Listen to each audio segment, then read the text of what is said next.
everyone, and greetings of the day, ladies and gentlemen. Tonight on Word Palette, I'll be talking about one of the most common issues we all must have come across at least once, if not more, in our lives, right? And that is how to crack that perfect job interview, or how to crack the job market in Australian market or any overseas market for that matter. Especially when we are new migrants, we've come from our home country with a whole different set of skills and etc. On that note, I'll be talking to Mariana tonight about various issues that surround cracking a job these days, like prepping a CV, addressing your key selection criteria, and whatnot. But before I start, I would really, really like to welcome Mariana on the show. Mariana, thank you so much for taking the time to be on the show tonight. Thank you so much for being here. How are you doing? I'm well. I'm really well. It's an absolute pleasure to be here. Thanks, Mariana. Before we start off with our chat, why don't you tell us a bit about yourself? Well, I'm a migrant myself. I came here as a child with my parents. I wasn't really Australian enough for the Aussies, and I wasn't really Chilean enough for the Chilean community. So I think that's pretty common for new migrants, especially younger ones. Mm-hmm. I started a Bachelor of Economics straight out of high school, and then I decided to leave that to get married and have children. But I always wanted to go back to school. So when I turned 40, I had a midlife crisis and decided, going back to school. That was my midlife crisis. No overseas trips, no fancy car, just going back to school, because being a single parent just wasn't a big enough challenge for me. And I thought, what the hell, I'm going to be 46 anyway, I may as well be 46 with a degree. So I got my Bachelor of Commerce with a double major in management and HR, and I kind of fell into what I work in now, which is learning and development. And because I just love learning, so I kind of found my bliss, if you like. And now at the moment, I'm working for the best manager I've ever had. I work with an incredibly talented team, and I work doing what I love to do for some really amazing people, the people that work within my business. We've just got some incredible people. I've been doing recruiting on and off for about 13 years. I've also coached managers on recruitment, delivered some training sessions, done some workshops on recruitment. I've also had my fair share of bad interviews, both in the recruiter's chair and as a candidate. I've had some nightmare interviews as a candidate when you just ask questions that you think, what on earth were you thinking? So I'm hoping that sharing some of my experiences will help somebody in your audience tonight. Of course, Mariana, it will help anyone who wants to listen to it, wants to take away something from it. Speaking of recruitment, Mariana, I want to address, the elephant in the room. The phrase that I have heard in my life is, you need to get a foot in the door. That's the first thing you need to do, right? How do we get that foot in the door? That's a really tough question. It's a good question, and it doesn't really have a very good answer, because within the job market, it just really depends on, is this your first job? Are you looking for another job? So I guess everybody wants experience. Like, all employers want experience, but nobody's willing to give it to you, and that's just the toughest thing. So usually getting a foot in the door depends on who you know more than what you know. It's also got to do, so networking is really important. So it's just a matter really of, do you look for an internship? Do you just persevere with the jobs? Are you more selective with the jobs that you're applying for? There's a huge hidden job market in Australia, and I guess everywhere else in the world, where jobs aren't really advertised. They're just filled with through networking. Sometimes an employer will advertise a role because their internal policies say that they have to. But they've already got the candidate that they want for the role. So they're just going through the motions, really. And really, from an employer point of view, I can see the sense in that, because bringing in somebody new, they're an unknown entity. You don't know, are they going to fit into the team? Are they going to be reliable? Are they going to perform to the standard that I expect? Whereas if I bring in somebody that I've worked with before, they're a known entity, and I know that they're going to deliver what I need. So I can see it from both ends. It's just really, really tough to crack. So, yeah, go Go on. on. No, that's okay. Yeah.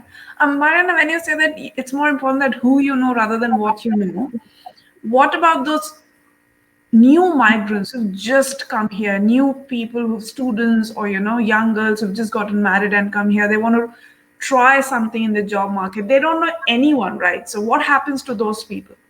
So there are a few avenues for I guess new migrants and students just coming into the workforce, or often you find like mums, you've been out of the workforce for a little Yeah. while and want to get back into the workforce. So there are a few different avenues for that. There are internships that you can apply for. There are places like Grad Connection where you can I guess sort of fill in a form, if you like, and register the kinds of jobs that you're after in the field that you're after, and get notifications. There are other job boards. There's Seek, and there are other job boards as well, like ethical jobs that you can do the same thing in.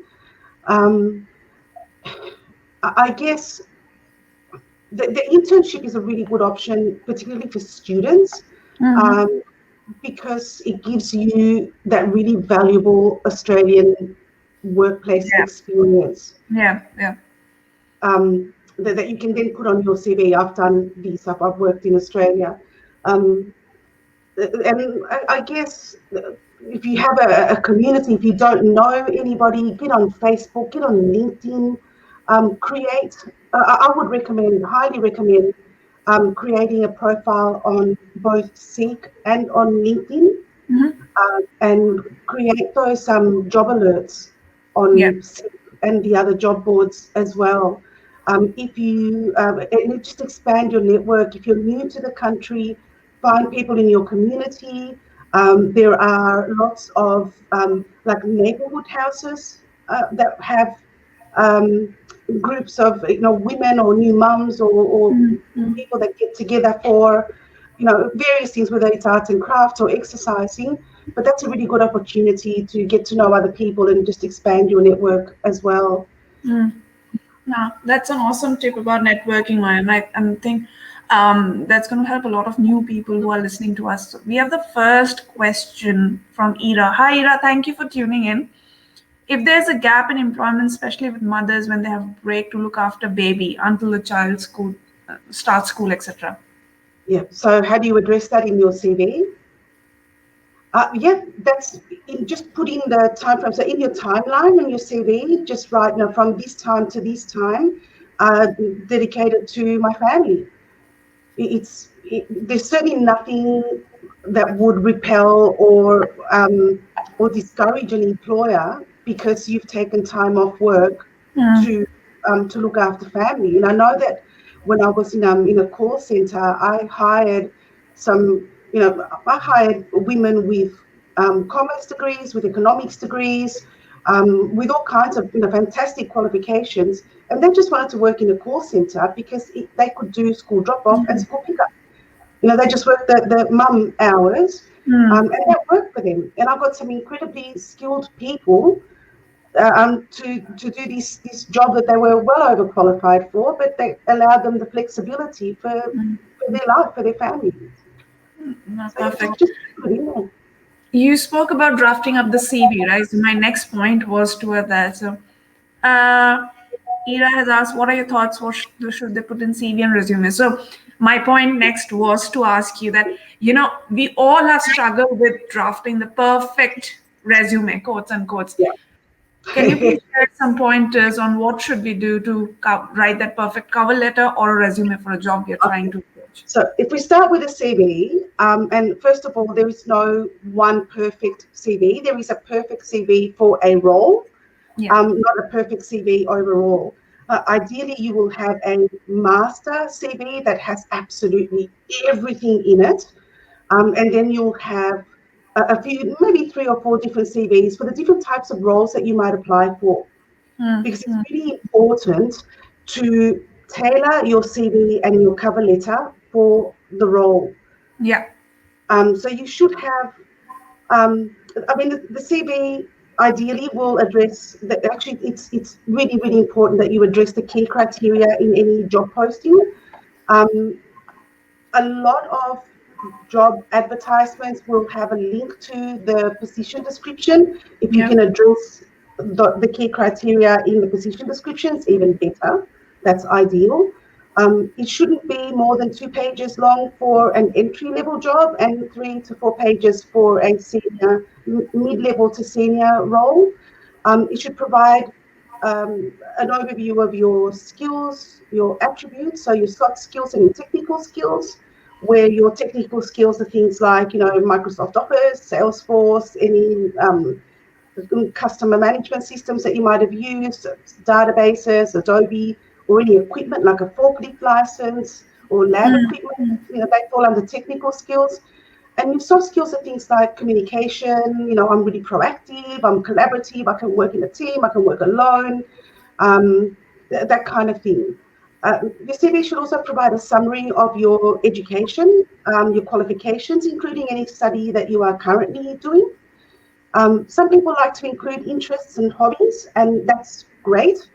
Just make sure that you show a balanced person, and by balanced person, I don't mean show them that you're not unhinged. I mean show them that things that are, I don't know, like solitary pursuits, like reading. Yeah. I like reading. I like cooking, baking, things like that, so that you can show that communicates I can work alone. And things that are social as well, like catching up with family and friends, going out for meals, playing board games.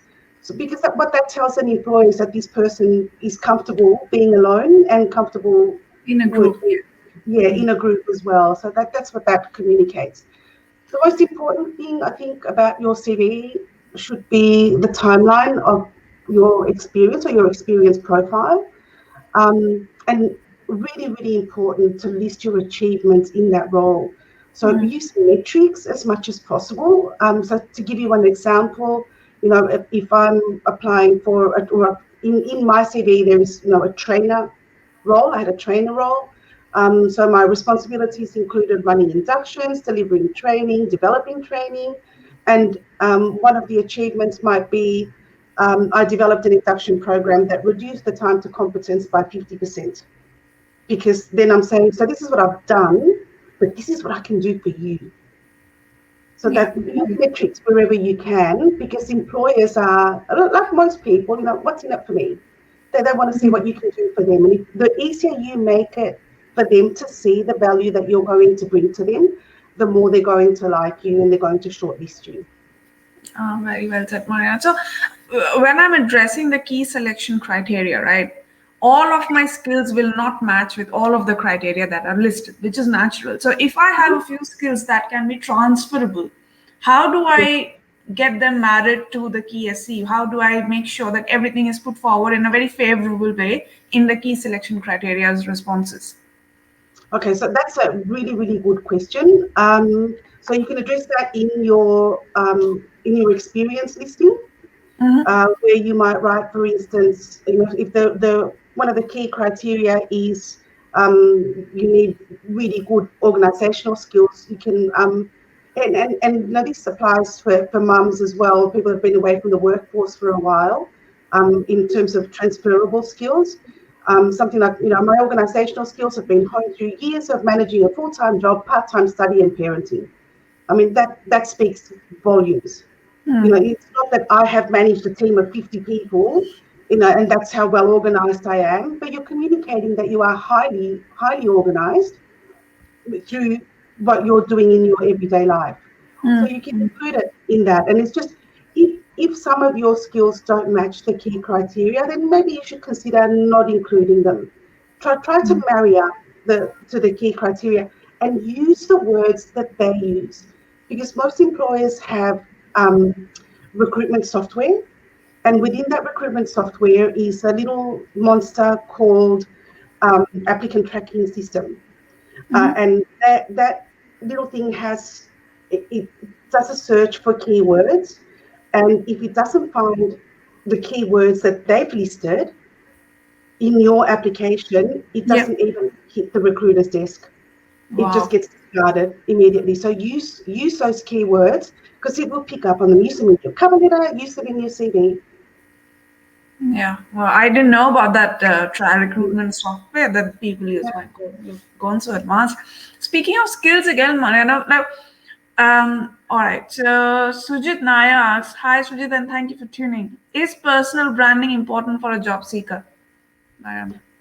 Yes, it certainly is. The recruitment software will pull up your social media accounts as well.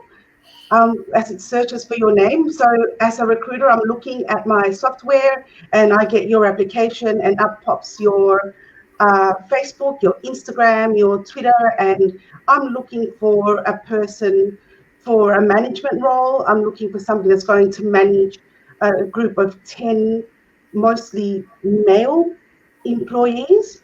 And this is an excellent applicant on paper, but she is on Facebook in a bikini.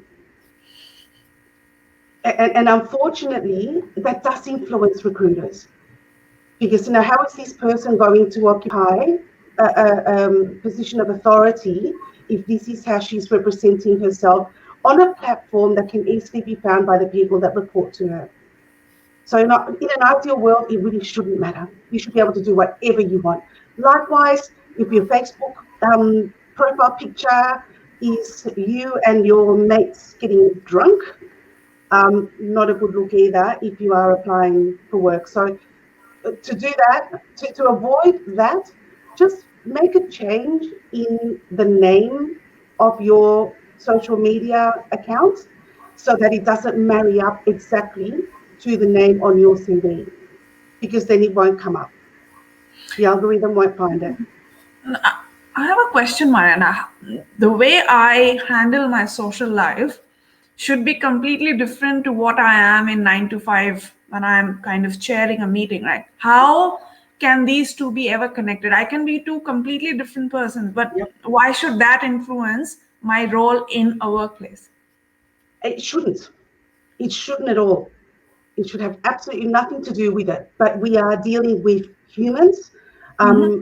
Recruitment is the only HR related field that you can get into with absolutely no qualifications and no experience whatsoever.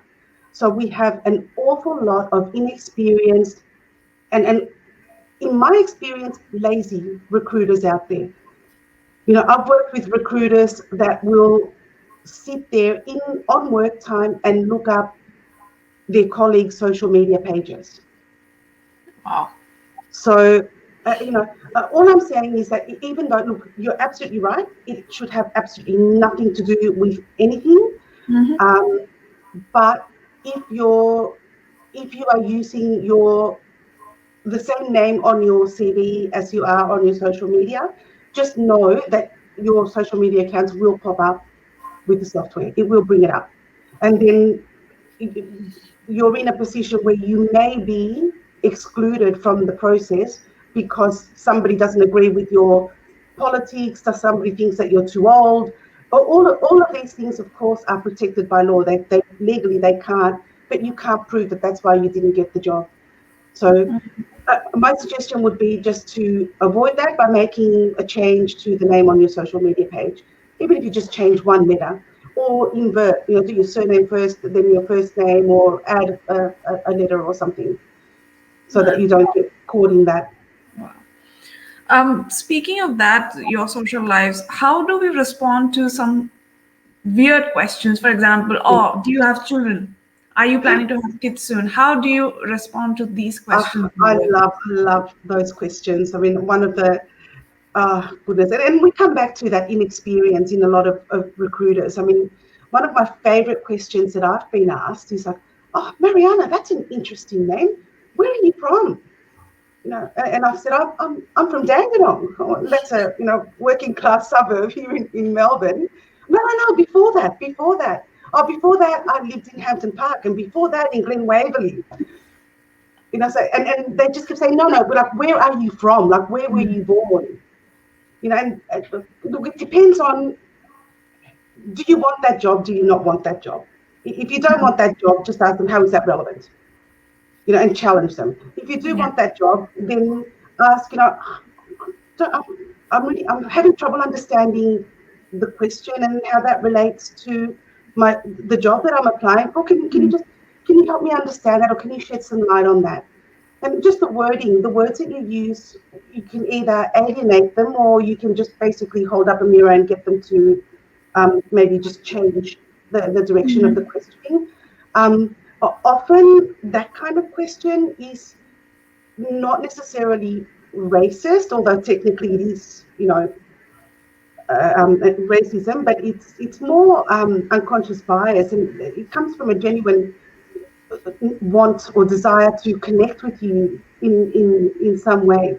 But the questions around, do you have children? I love that one. It's irrelevant, and it's a stupid question because it opens them up to, the possibility of a discrimination claim, because carer responsibilities is protected. It's one of the protected attributes. But more often than not, what they're trying to find out is, are you going to be able to work extra hours every now Yeah. and then? You're going to be able to work nights. You're going to be able to work weekends. So to answer that kind of question, the best response is, yes, I do have children. If you have kids, yes, I do have children, but I have a wide network of friends and family that can look after them if I need to work extra hours. So you're answering their question, but you're putting them at ease that it's not going to impact your availability for work. But Mariana, what about a single parent who is handling the kids by himself or herself or themselves, and they don't really have a big network of friends to look after? What about, aren't they eligible for that job then? They will definitely be eligible for the job. The question is, if you need to work weekends, are you going to be able, like every second weekend, are you going to be able to keep that job? Is that going to put you under, undue stress? If you're a single parent, and I was a single parent, well, still am a single parent, but it's a tough enough gig as it is. Again, I can't tell you what to do, but I can certainly suggest find a job that will fit in within your life and what you need to balance your family life. Oh, good. The next part is something that I have seen across when I was kind of going through my student to a work transition, Mariana. People who go for higher degrees, right? Often in their life, they find that they are deemed overqualified for a job. They have applied for XYZ position. The feedback that has come back to them is, look, we can't afford you, you're overqualified. How does someone mitigate that situation? Yeah, that's a really tough one, and it happens a lot. And there are a few different ways that recruiters will look at that. So in some instances, the you're overqualified is code for you're too old, or it's code for, oh, you know more than me, I feel threatened. But sometimes you are genuinely, and you'll know when you're applying for a job that you're way overqualified for. So from the recruiter's point of view, what I would be looking at is, are you going to stay? Are you going to be bored out of your mind within 2 weeks? Are you going to have, come into the business with one foot out the door already, and then you've got to start this whole process again? So from their perspective, what you need to do is put their mind at ease that there's a reason that you're applying for a job that you're clearly overqualified for. And some examples would be, I would recommend being really upfront with it. I know that I'm overqualified for this job. Explain why you are applying for that job. So something like, I'm looking for a role with less responsibility than my previous role so that I can spend more time with my family. Or I'm looking for a part-time role that will let me do the school pickup or the school run. I'm looking for a less challenging role for the next few years to improve my work-life balance while my children are at school, until my children go to school, or until my family settles into the new country. I'm looking for a less challenging role for the next few years while I gain valuable work experience in Yeah. Australia, all that kind of stuff. But be upfront that you know that you're overqualified, and tell them why you're applying for the job, because there's lots of really genuine reasons for applying for roles that you're overqualified for. All right, we cracked that first problem. All right, Salia says, how do you tackle ageism and what does you're not a cultural fit mean? Uh, Ageism is a really tough one because it's very hard to prove. It is rife. It is absolutely rife. There's a big assumption out there that anyone that's over 40 can't possibly learn or use technology. That they can't learn anything new. That older people don't like being managed by younger people. That you're going to have a problem with them. That you're going to do the parenting thing, and don't you tell me what to do, that kind of thing. Um, and I have to say, in my work life, and I'm 53. In my work life, I've had one boss, one that's been older than me. Every other boss I've had has been younger than me. Okay.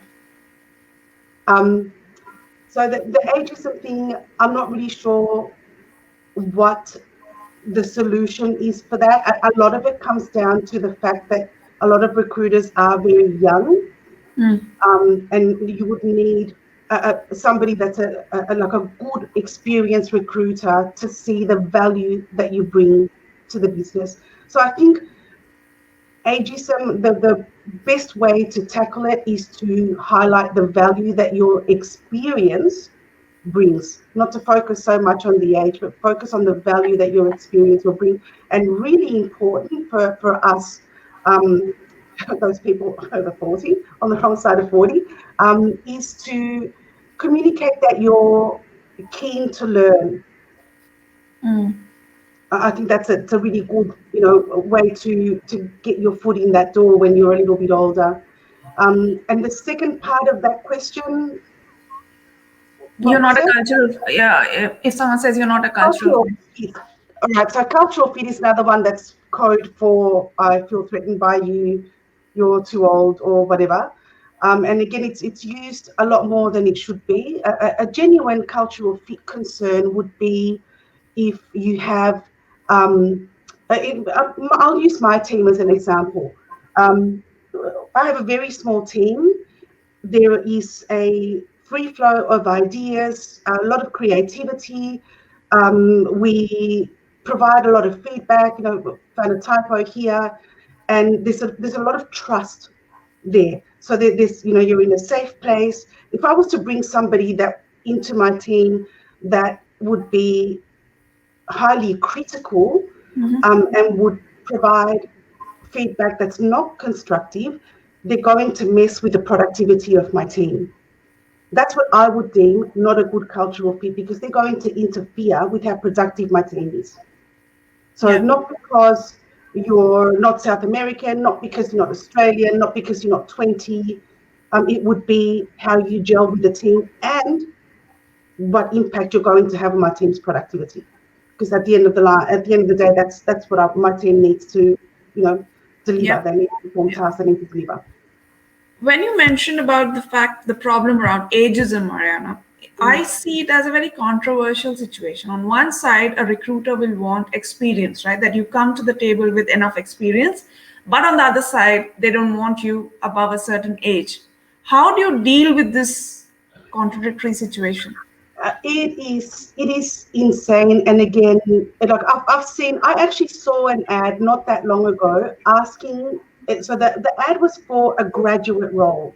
So you're asking for somebody that's fresh out of uni, and they wanted, and I kid you not, 5 years experience in the field, which means that that person needed to have started working in their field of expertise. So let's say that they're looking for a nurse. They needed to have started working in the medical field at 17. So that kind of ad really exposes the employer to some risk in terms of discrimination, because Yeah. clearly, of a discrimination claim, sorry, because clearly they're looking for somebody that's older. Mm, mm, So and it's ageism works both ways, by the way. So you can be deemed too old to yeah. learn anything new, or you can be deemed too young and too entitled. You'll want the corner office. So, it applies to both sides. And again, it really, a good recruiter is just, they're quite rare, but a good recruiter will see beyond all of that and just look at your skills and the value that you bring to the business. And, I guess, how do you combat it as an applicant, as a candidate? Um, how do you approach ageism from either end of the spectrum? I would suggest to just highlight the value that you bring, your willingness to learn, and I think that would be the best way. And hopefully the recruiter will pick up and use the keywords so that you actually make it to the recruiter. In the example that you just mentioned, Mariana, the student in nursing field, they want 5 years of experience, but the student is a fresher. Let's take the example that that person did have experience, but it was in another home country. Yeah. But now that person is a student here. So will that international experience count as experience here? It may and it may not. We know that a lot of qualifications aren't recognised here. But again, it comes into how you put that into your CV.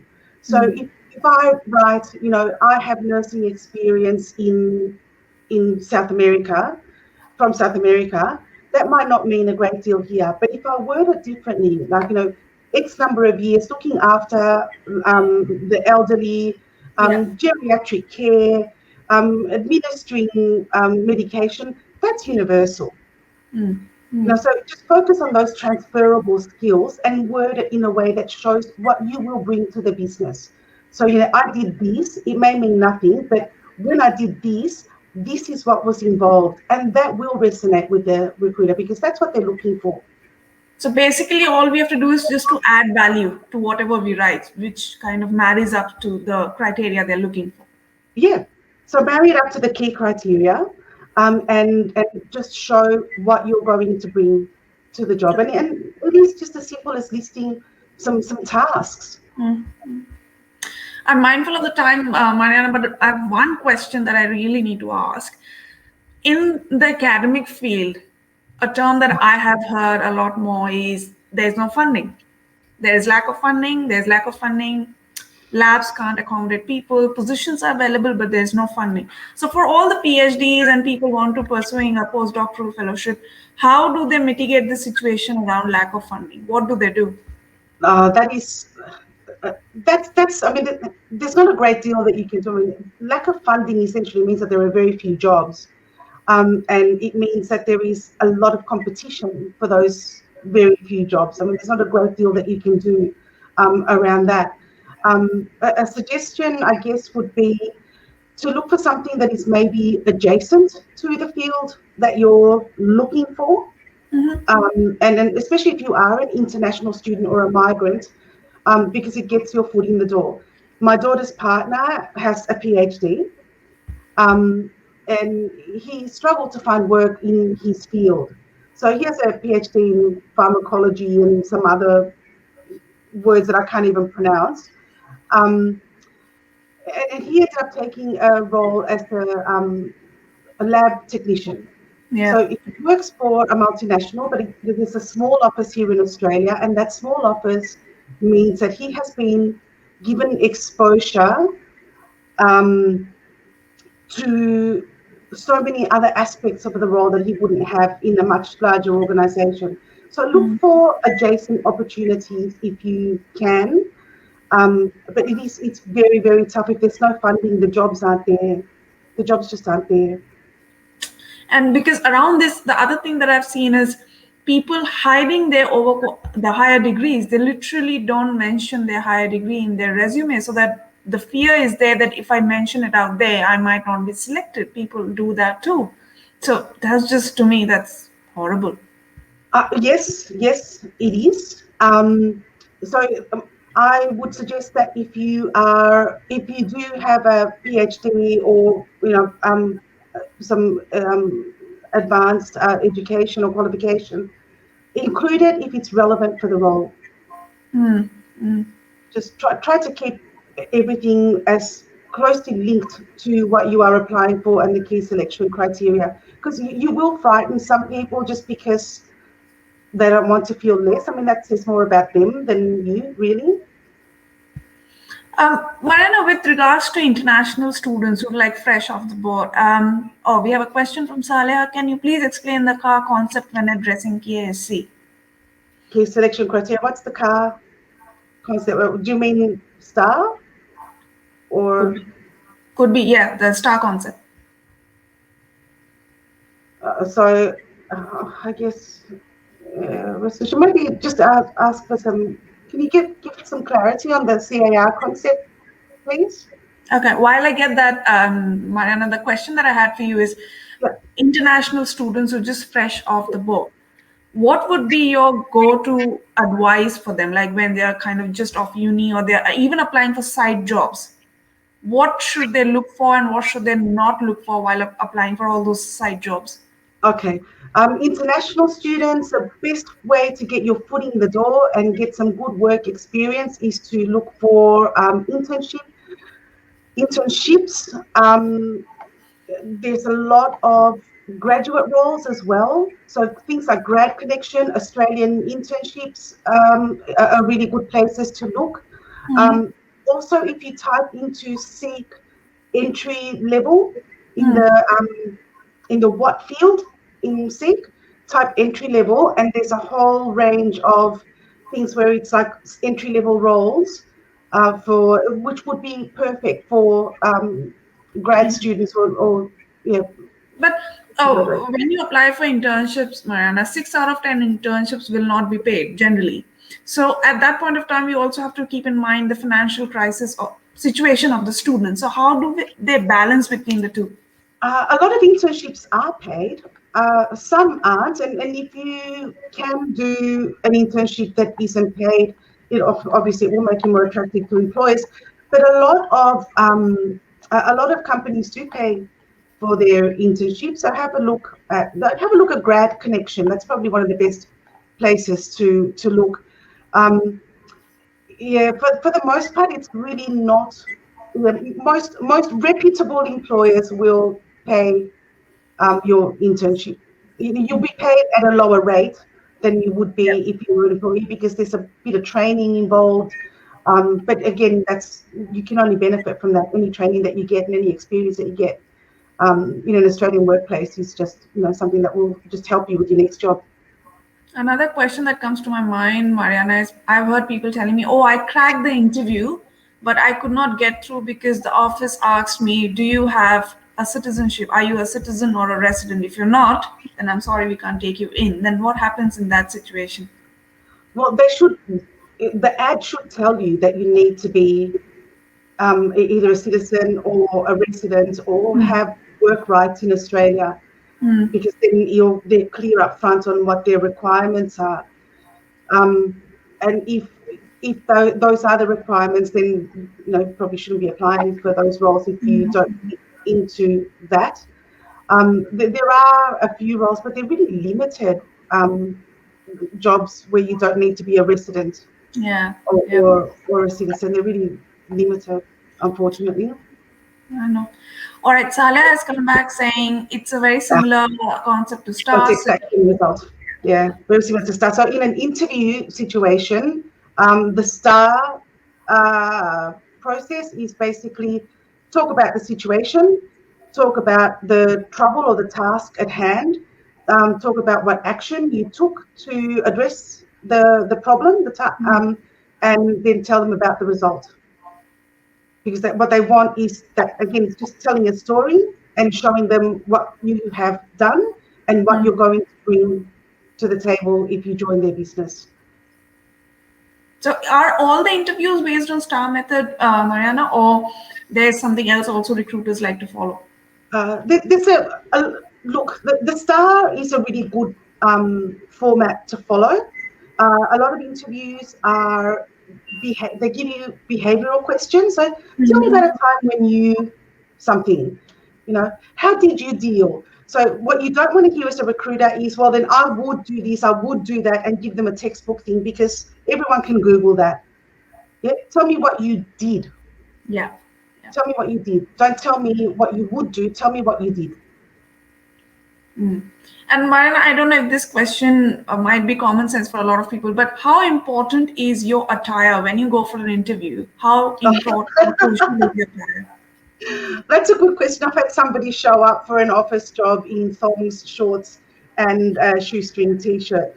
Um, you get about 5 seconds to make a first impression, and it's really hard to move people away from that first impression. So make a good one.